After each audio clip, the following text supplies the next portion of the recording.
हरे कृष्णा, जय गौर हरि। मैं अतुल्य निमाई दास आप सभी को प्रणाम करता हूं और आप सभी का स्वागत करता हूं 5 minute daily dose of Bhagavad Gita series में। तो हम पहले चर्चा कर चुके हैं दूसरे अध्याय के 47वें श्लोक तक। तो आज हम लेके आए हैं आपके लिए दूसरे अध्याय का 48वां श्लोक और बहुत ही महत्वपूर्ण श्लोक है। तो भगवान इस अध्याय में शुरुआत में ही बता चुके हैं कि हम शरीर नहीं आत्मा हैं और हमें आत्मा के लिए ही कार्य करना चाहिए। तो अब प्रश्न उठता है कि यहाँ पर अगर हम कार्य की बात करें, अपने डे टू डे लाइफ की जो हम जनरल कार्य होते हैं वो तो सब कार्य शरीर से जुड़े होते हैं, राइट।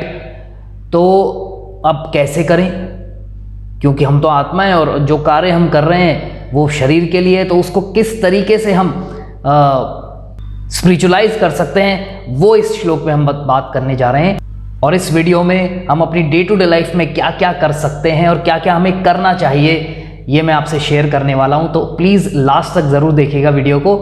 पहले देखते हैं श्लोक में क्या कहा गया है। योगस्थः कुरु कर्माणि संगम त्यक्त्वा धनंजय सिद्धय सिद्धयोः समो भूत्वा समत्वं योगुच्यते।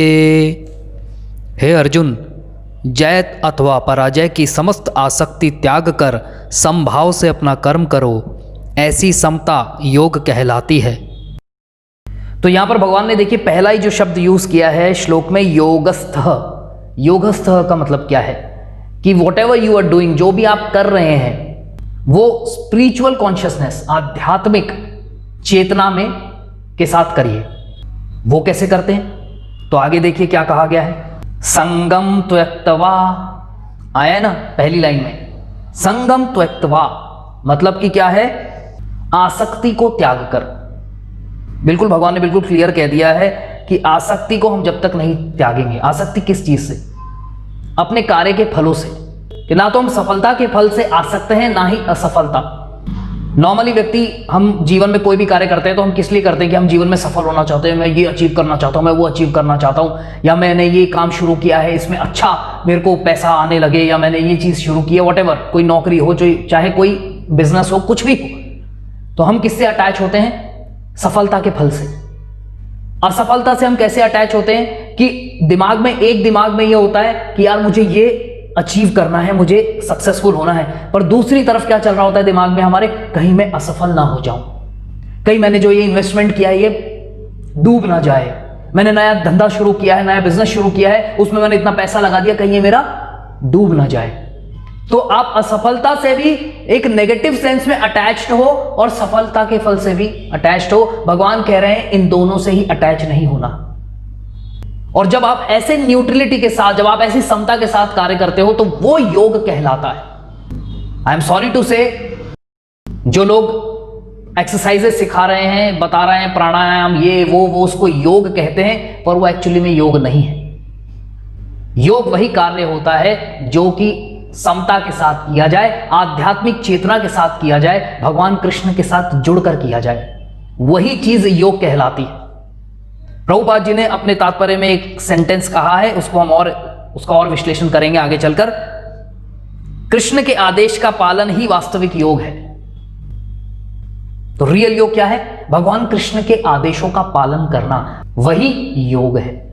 तो जब तक हम भगवान कृष्ण से नहीं जुड़ेंगे तब तक हम एक स्टेडीनेस के साथ, समता के साथ कोई भी कार्य नहीं कर सकेंगे। प्रभुपाद जी कहते हैं अपने लेक्चर के अंदर, you have to do your duty nicely, बहुत अच्छे से आप अपने कार्य को करिए, परंतु सफलता और असफलता के फल से बिना अटैच होकर। प्रभुपाद जी यूज करते हैं, do not be anxious for the success and failure. Anxious मत होइए, चिंतित मत होइए कि क्या होगा, सफल होऊंगा कि असफल होऊंगा, नहीं।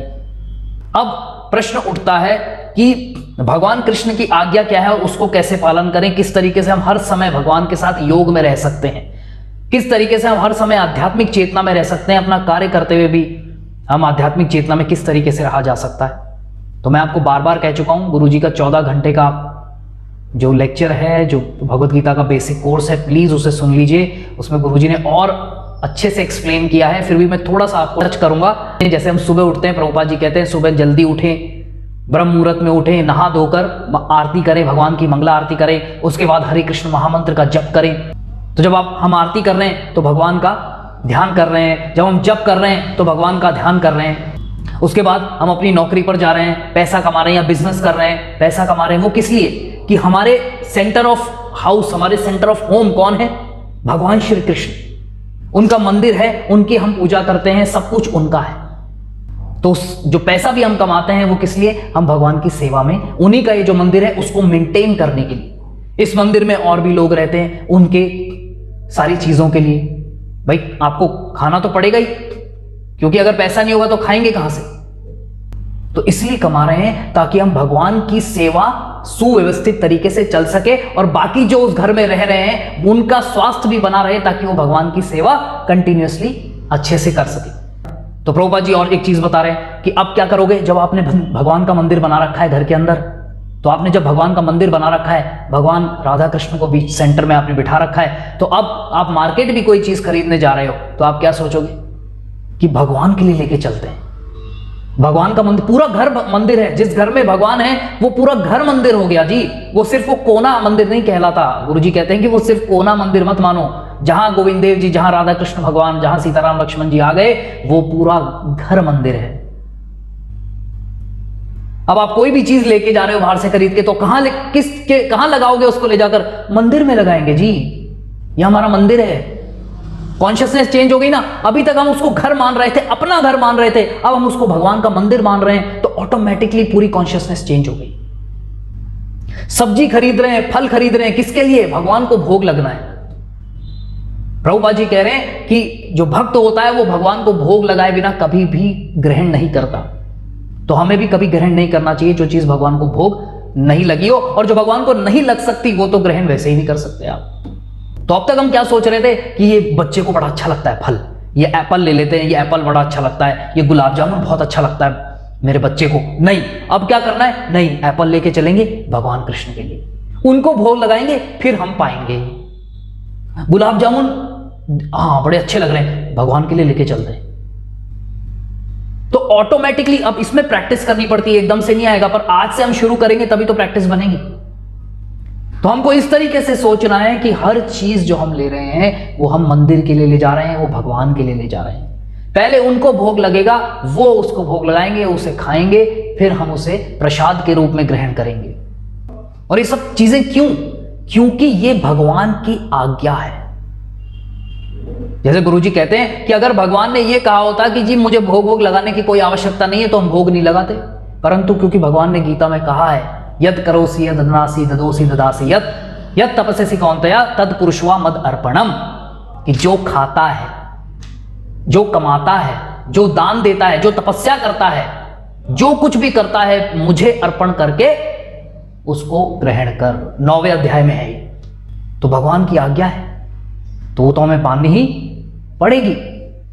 और आज्ञा पालन करने से ही हम भगवान के साथ अपना संबंध स्थापित कर पाएंगे, क्योंकि अगर हम आज्ञा पालन नहीं करेंगे तो हमारा संबंध स्थापित नहीं हो पाएगा।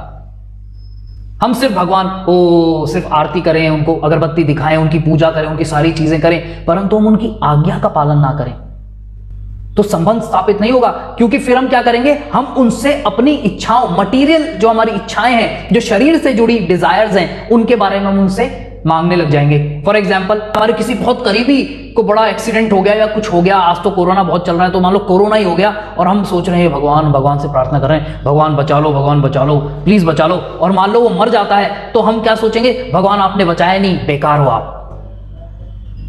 हम भगवान को उसी वक्त अपने जीवन से निकालकर बाहर कर देंगे।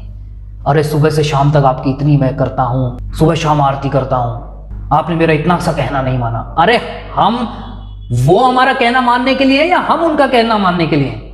हमें उनके आदेशों का पालन करना है, वो नहीं करेंगे हमारे आदेशों का पालन। जब महाभारत के युद्ध में अभिमन्यु मर गया तो अर्जुन महाराज ने भगवान को ये नहीं कहा, और क्या कृष्ण तुम्हारे सामने मेरा बेटा मर गया, तुम देखते रह गए, तुम बेकार हो, हटो यहां से। किया ऐसे अर्जुन ने? नहीं किया ऐसा। तो हमें भगवान की आज्ञा पालन करनी है, और ये गीता जो भगवत गीता है, ये भगवान की आज्ञा है, लिखित रूप में हमारे सामने। जैसे एक तो गवर्नमेंट ने कुछ बोल दिया, किसी ऑफिशियल ने कुछ बोल दिया, और एक वो लिखित रूप में आ गया, और आपने उस नोटिस को रिसीव कर लिया और उसके ऊपर एक्ट नहीं किया तो आपको पनिशमेंट मिलता है। तो उसी तरीके से भगवान की ये आज्ञा आ गई है, हम अगर इस पे एक्ट नहीं करेंगे तो हमें पनिशमेंट मिलेगा। अब कुछ लोग ये कहेंगे जी हमको तो पता ही नहीं भगवत गीता, हमने तो कभी पढ़ी नहीं, हमारे हाथ में भी नहीं आई कभी भगवत गीता। उससे यमराज को कोई मतलब नहीं है, क्योंकि जब कोर्ट कोई ऑर्डर इश्यू करता है, मान लो आप घर पे नहीं हो, तो वो क्या करते हैं, बाहर नोटिस चिपका के चले जाते हैं, तो उसको वो मानते हैं कि आपको मिल गया, आपका घर बंद है, आप नहीं रहते वहां पे, उससे उनको कोई मतलब नहीं है। जी हम तो 3 महीने से जी यूरोप घूमने गए थे, उससे हमको कोई मतलब नहीं है। कोर्ट जिस दिन वो चिपका के चला जाएगा उस दिन वो मान लेगा कि उस दिन आपको वो मिल गया। तो उसी तरीके से यमराज जी भी कहेंगे बेटा भगवत गीता तो तेरे पैदा होने से पहले ही आ चुकी थी, तूने जिज्ञासा क्यों नहीं की जानने की, दंड तो तेरे को भुगतना पड़ेगा। तो जब हम हर चीज घर में, चाहे वो भोग बनाना हो, खाना जिसको हम भोजन कहते हैं, भोजन बनाना हो, चाहे कोई चीज लानी हो, चाहे उसका रख रखाव हो, कोई भी चीज हम ये मान के चलेंगे कि भगवान कृष्ण का मंदिर है, भगवान राधा कृष्ण का मंदिर है, हम उसमें ये कर रहे हैं, तो ऑटोमेटिकली स्पिरिचुअल कॉन्शियसनेस डेवलप होना शुरू हो जाएगी। और तब वो हम अपने लिए नहीं कर रहे, जब हम भगवान के लिए जब कार्य करते हैं तब वो योग कहलाती है, क्योंकि योग का मतलब होता है जुड़ना। तो हम क्या हो गए, हम भगवान कृष्ण से जुड़ गए। अगर हमें आसक्ति करनी है तो वो हमें भगवान कृष्ण के आदेशों से आसक्ति होनी चाहिए। नहीं, भगवान कृष्ण ने ये कहा है भोग लगा के ही खाना है, हर चीज जो घर में आएगी पहले वो भोग लगेगी। और बच्चे भगवान का रूप नहीं होते कि अरे बच्चों को खिला दो यार, बच्चे तो भगवान का रूप ही होते हैं। ये सबसे बड़ा बोगस स्टेटमेंट है, ये शास्त्रों में कहीं नहीं है कि बच्चे भगवान का रूप होते हैं। जी बच्चों को खिला, बच्चे खा सकते बिना भोग के? नहीं खा सकते, वो भी जीव है, उसको वो तो जानता नहीं कि बिना भोग के खाना गलत बात है, परंतु आप जानते हो, आपने खिला दिया तो उसका दंड भी आपको भुगतना पड़ेगा। ये पॉइंट आगे एकदम से दिमाग में, इसलिए मैंने आपको बता दिया कि कई लोग ऐसी बेवकूफी वाली बातें भी करते हैं। नहीं जी, किसी को भी नहीं। जो रोटी भी आपके घर में बनती है, गाय के लिए जो भी रोटी बनती है, उस रोटी को भी आप भगवान को भोग लगा के अगर दो तो आपको बड़ा, उसको भी फायदा, उस गाय को या उस जानवर जिसको भी आप दे रहे हो उसको भी बहुत फायदा होगा और आपको भी फायदा होगा। और मनुष्य तो आपके घर में जो भी है या कोई बाहर से भी आता है, बिना भोग लगाए दे ही नहीं सकते। तो इस तरीके से जब हम भगवान कृष्ण को सेंटर में रख के कार्य करेंगे तभी हम योग कर सकते हैं, तभी हमारा कर्म जो है, जो पिछले श्लोक में था ना, कर्मण्येवाधिकारस्ते, कि कर्म पे तेरा अधिकार है। तो कर्म, कौन सा कर्म, कैसा कर्म? योग करना है हमें, भगवान कृष्ण को सेंटर में रखते हुए ही कार्य करना है। तो यही कह के मैं विराम लूंगा। आप सभी का बहुत बहुत धन्यवाद वीडियोस को देखने का। प्लीज इन्हें ज्यादा से ज्यादा शेयर कीजिए। गुरुजी का 14 घंटे का कोर्स जरूर सुन लीजिए, बहुत ज्यादा इंपॉर्टेंट है। Thank you very much. हरे कृष्णा, जय गौर हरि, जय श्रीला प्रभुपाद।